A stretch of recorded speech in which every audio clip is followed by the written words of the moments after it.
Now, just so our listening audience realizes that you're not just some yahoo who walked in off the street and went through the first degree and are now on a radio program trying to tell them you know something about Freemasonry. What is the level of your status or your degree, or how high have you progressed through the initiatory levels? It's not exactly something that any thinking individual would like to brag about, but I have shot like a rocket up the ranks of Freemasonry. Much like in America, excuse me, today, the Masons like to keep their members busy, busy, busy. They don't want to give them time to think about what they're doing, and they don't want to give them time to think about where they're going. They do this by ritual. All of Masonry is tied up in ritual, and you must memorize this ritual, and it is very, very extensive. Each office has its own whole slew of ritual to remember. But I worked hard. I've got a good memory. I rose through the ranks, and I'm now a 32nd degree Mason of the Scottish Rite of Freemasonry, Southern Jurisdiction, United States of America. And this is the same branch of Freemasonry that Albert Pike belonged to, that created the Ku Klux Klan, the B'nai B'rith, and the branch off the B'nai B'rith called the ADL, or Anti-Defamation League. Is that correct? Absolutely true. Albert Pike is considered to be a demigod among Freemasons, and actually a source of light all of his own. He took the Scottish Rite of Freemasonry, which did exist for some time before him. He took it after the Civil War and turned it into what it is today. He incorporated much of the pagan symbology into the degrees that are still used and practiced today. His name is revered. I've seen a bigger than life-size bust of complete bronze of Albert Pike that was created for $25,000. Some of that money was mine, by the way. They treat him next to godhood in the Scottish Rite of Freemasonry.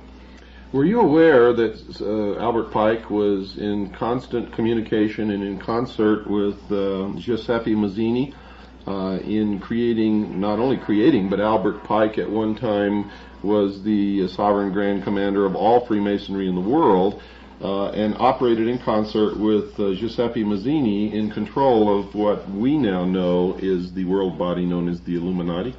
The name Mazzini is familiar to me, and I have come across its connection to the Illuminati in my research, but no, I was not personally aware, and this comes as no surprise, because with the exception of my own personal research, most of my information comes from the archives of the lodges I have participated and visited, or from Freemasons themselves, and all information is questionable at best. Never once, with the exception of one word, have I heard any reference to the Illuminati, and yet my own research points exactly in their direction for the true source of the Masons' power and the reason for their concealment. But no, I did not know about Mazzini. Do the members of the lodge consider themselves to be illumined? All of them do. Without even knowing the definition of the term, the true definition of the term, they consider themselves illuminated. They go around, they have that secret little smile, and they generally talk, no, not generally, they always talk down about most of the other people in the world, and I've even heard grown men refer to fellow Americans, brothers, as profane, simply because they had not advanced through the ritual of Freemasonry. I remember a friend of mine who was a young man who was not a member of the lodge, but his father was. And he had a friend who belonged to another family who was not a member of the lodge, but owned a small business in town. And his small business was being destroyed by the members of the lodge simply because he was not a Freemason, and the business was going to members or lodge brothers. And he asked his father why his friend's family was literally being destroyed by his father and others who professed to be members of a fraternal organization existing for the benefit of the community. And his father told him, and I'll never forget this because it literally crushed my friend. His father told him this, quote, "If you are not one of us, you are nothing," unquote. Is this generally true? Is this the way Freemasons generally think about people who do not belong to their organization? I have personally seen Masonry interfere with family ties before, and yes, this is just how they look at the world. They consider the world to be profane, unilluminated, And this just goes hand in hand with the general attitude that is conveyed by all Masons, that they are on their road to their own form of godhood, and this manifests itself in severe racism. For all the people out there that may not be too familiar with Masons or Masonry, and this especially goes for members of minority groups who have often and usually continue to be excluded from Masonry, and especially for women, I am here to tell you that you are not welcome in the Lodge. You never will be, and you never have been welcome to the Lodge. This especially goes for blacks, in spite of the Prince Hall Masonry, which is the biggest joke and the biggest scam and the biggest insult to any single race I've ever seen, and especially for women. They do not want you, and they consider you totally ineligible and unable to understand what they do. You told me something the other night that I found just incredible. You said that you could go to any Prince Hall Lodge in any black community and the doors would be open to you and you'd be welcome, but if one of those members or brothers of the lodge or the Prince Hall Lodge came to your lodge and tried to come in and participate in the ceremonies or whatever you call them, what would happen? It wouldn't happen. It just simply wouldn't happen. I, as a Caucasian Freemasonry, can visit any Prince Hall Lodge in the country and, as far as I know, in the world. I can also visit any lodge, period, across the world. I've been told through my initiation that I am welcome in any lodge, but this just does not apply to blacks, no matter that. Even if the ritual that they go through, and I do not know this for certain, but I know it's similar, but even if the ritual were exact, even if the same form of quote-unquote illumination that they underwent was exact, they could not ever, and I sit in a lodge with Caucasian Freemasons. I've never seen a black Freemason sit in a lodge among Caucasians, and I don't think I will. Equal opportunity and affirmative action laws are just completely ignored and considered frivolous and a joke by all Freemasons. So the New World Order that they're bringing into being is going to be racist? Entirely. It has an Aryan background, and that is where it comes from. And that's been borne out by our research. Why then would the black community form their own lodges and support the bringing about of a New World Order that is going to relegate them back into slavery? And I might add, along with the rest of us who don't belong to this religion, and it is a religion, why would they participate in something like that? Well, as you've told me yourself, and most people will understand this, the world loves a mystery, and you can control the masses by dangling a secret like a carrot in front of their nose and promising them the answer to that secret if they just merely do what you say and work for you. This, together with man's own entirely fallible human nature, and the selfishness of man and the ego of man, they want to be something. They want to be better than the people around them that they see. And since they have been told straight out that they can never advance to the ranks of Caucasian Freemasons, they have settled for just being better than their own people and excluding other blacks from joining their own lodge. So one of the holes that Freemasonry has over people is that ordinary people, whether they be black, white, Oriental, Hispanic, doesn't matter, they want to be part of the elect. Is that true? Exactly. They want to join the elite. They'd like to look down on their fellow man. Okay. But now, if nobody coerced you, nobody proselytized you, how did you get into the lodge? I went to the door and I knocked on it. We're back in the studio, folks, with William Morgan, a CAGI member who has infiltrated the lodge. Now, this man is no dummy. You have to understand, within 2 years, he has risen from entered apprentice to 32nd degree Freemason of the Scottish Rite of the Southern Jurisdiction. Now, that's quite a distinction within the lodge, isn't it? Well, yeah, it can be considered as such. It does get a measure of respect from those who never advance past the 3rd degree of Master Mason. And what is the next step? After the 32nd degree, there is publicly known only one more degree of Freemasonry, and that is the 33rd degree. And you said publicly known. Does that mean that there's more? I suspect that there really is more. Do you know that for sure? No, I do not. I do not know it for sure. I've heard there's a man by the name of Reverend Jim Shaw who was he actually still is by Masonic law, who still is a 33rd degree Freemason. And when he became a 33rd degree, he knew another Mason who was going through the same ritual who said that he was going to advance even further because he had professed a support for the Luciferian doctrine that they preach. So what you have just said, this is coming from your mouth, a 32nd degree Freemason of the Scottish Rite. You have just said, I didn't prompt you, I didn't ask you the question. In fact, you just surprised me because I was going to lead up to this, but you just said the Luciferian doctrine. Can you explain that? I can explain that absolutely. Masons believe in light. It is a priority part of their entire ritual. Now, light to a Mason symbolizes knowledge and also intellect. And if you've paid attention to the Mystery School broadcast, you know who the patron god of intellect is. It is Lucifer. And in fact, his very name means the farrier or the bearer of light. Luce is Latin for light and fair for farrier. This is the true God of Freemasonry, and this is also, to my great shame, the God that I knelt at the altar before and swore my blood oaths to. But when you did this, were you aware that you were swearing your blood oaths to Lucifer and not to the God of the Christian Bible? Absolutely not. Everything about Masonry says and publicly says that their God is the same God as any God, the God of Hindus, the God of Arab, the God of Christians. But it's just not so. It's a lie and it's a scam, and all you have to do is study paganism, nature worship, and the mystery religions of Babylon to see who that real God is. So you have done this study on your own, and you've checked out the publications and the doctrines and the symbology within your own lodge, and you've arrived at the conclusion that the God of Freemasonry is who? The God of Freemasonry is Lucifer, who is actually Satan, cast from heaven for one specific reason, and that is because he, like many other Masons, sought to attain godhood in his own time.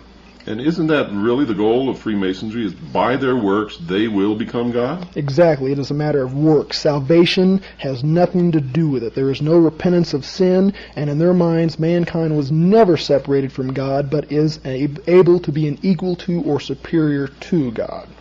Now, mind you, folks, I sincerely believe in the Constitution of the United States of America. This is not a religious program, irregardless of what you may think you are hearing.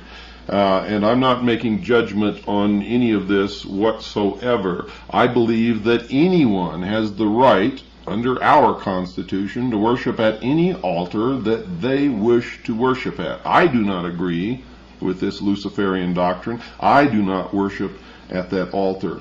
The only thing that bothers me in the performance of their religion is that they are attempting to control and manipulate the rest of us into a one-world totalitarian socialist government with a one-world religion that we will all have to bow down to, with Lucifer or Satan as the head of that religion, actually incarnated in a human body. They intend to install Lucifer upon the throne of the world. Have you found any credence for this? I found great credence for this, and the best place to go to confirm this is just pick up the book Morals and Dogma by Albert Pike. He himself will state, number one, that Masonry is a religion, and number two, that Lucifer is involved. That is all I needed to confirm my suspicions, and it should be all that is needed to confirm the suspicions of all the other Masons that are out there wandering in darkness, thinking that they are living in illumination. So most Freemasons, do they really believe that Freemasonry is a Christian organization? No, they really don't.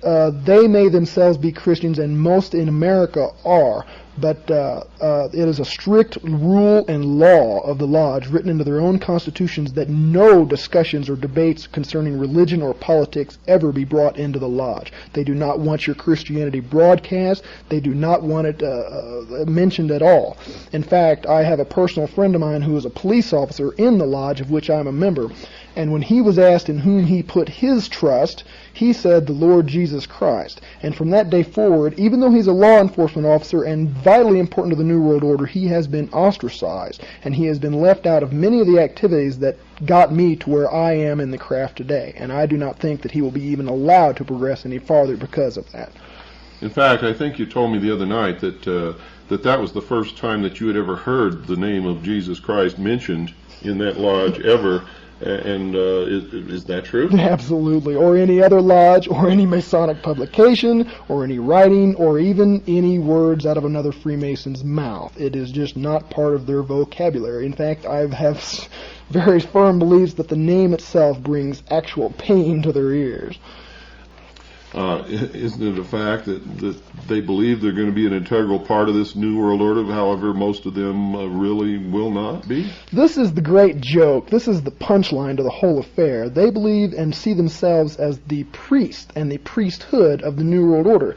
They think that when all things start falling apart, that they are going to be the ones that rise up phoenix-like out of the ashes, bring the world together, and deliver them into the hands of Lucifer. Like I said, they consider themselves builders, and what they're building is the New World Order, and it's being erected like a prison around us even as we speak.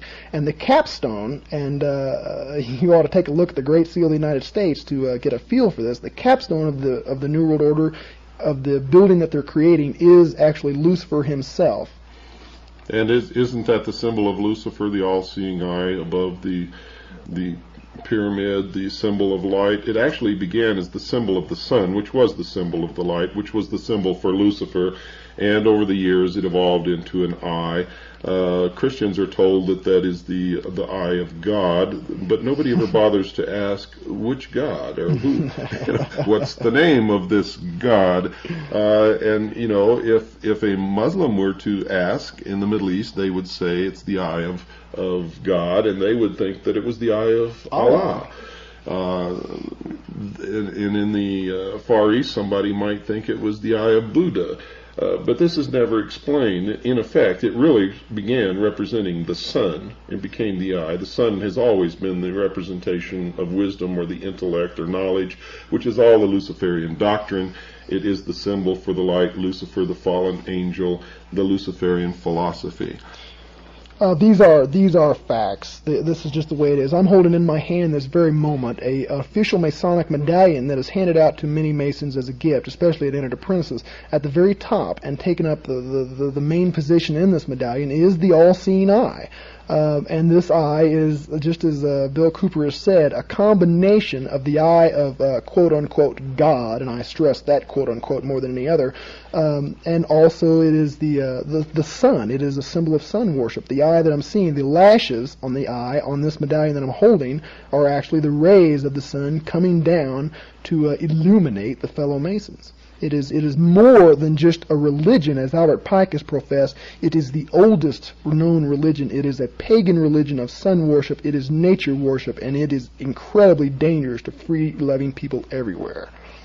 You wanted to read something from a book that you have there. This is a book that I highly recommend that everybody in the listening audience must read this book. You must read this book.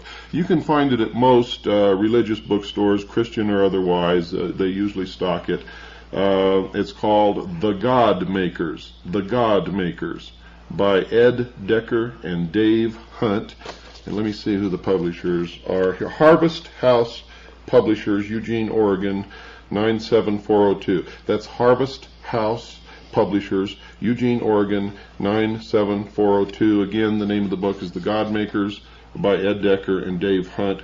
This book truly will open your eyes. You wanted to read something from that book. Yes, sir. I was reading this last night, and it just stopped me in my tracks. I'm at page 60 of The God Makers, in the chapter entitled The Mormon Dilemma. And this book is about the Mormons, and once you begin reading it, you'll see through the mystery schools just how close Freemasonry and Mormonism actually is. The subtitle of this part is called The Pagan Connection Again. I'll read it quickly. As C.S. Lewis and a number of other experts have concluded, there are only two religions in the world, Christianity and Hinduism, or paganism. One teaches that we are separated from the one true God by sin, and that God became a man to die for our sins. The other declares that men are not separated from God, but that each person has within himself the power to overcome evil and thus to become God, or at least a God with a small g. Hinduism, or paganism, embraces and absorbs everything except biblical Christianity, which is its only genuine rival, although it uses Christian language to disguise its paganism, just as many Masonic lodges do. Mormonism is less Christian than it is Hindu. The basic dilemma faced by every Mormon is a direct result of its Hindu roots. In the Bhagavad Gita, Krishna declares that he comes forth to save the righteous and to condemn the sinners. This is exactly the opposite for the biblical Christ, who came to save sinners. The great complaint of paganism and all occult secret societies, of which I am presently a member, is that whereas one must be worthy to join them, Christianity deliberately embraces the unworthy. And to prove my worthiness to join the lodge, I had to go ask them to become a member. At the time that I joined, it was against the Constitution's bylaw, the Constitution of Masonry, I should stress, for any Mason to come to me, a profane, and ask me to join. And in effect, actually, isn't the Mormon Church just another branch of the old mystery religion of Babylon? It can be nothing else. They have 3 degrees. They have ritual that they adhere to. They are sworn to secrecy with blood oaths inside of a temple. They have a structural hierarchy that is in the structure of a pyramid, and all those that are initiated into this temple ritual seek nothing else but to climb the pyramid. The reward, the carrot that is dangled in front of their nose to keep them working hard, is that they will experience and attain godhood for themselves. And many of the rituals that are practiced in the temple are the exact same rituals that are practiced in the Masonic temple. I cannot personally confirm this, but the research that I am involved in at this time supports this, and also the research of experts who are far better and far more along in their work than I am totally supports this claim, and you should verify it for yourself. Absolutely. You know, the warning that we always give on this show: don't believe anything that you hear on this show or any other show or from the president or Dan Rather or anyone until you check it out yourself. One thing that I also want to make clear, that we have nothing against anyone. We have nothing against people who want to worship in the Mormon religion or the Catholic religion or go to a temple and worship Buddha. We believe in the Constitution, but we also believe that everyone should know what they're getting into. We also believe that if these people are involved in subverting the freedoms of others and bringing about a one-world totalitarian socialist government, which we have confirmed that they are, then it is our business and our duty to stop them.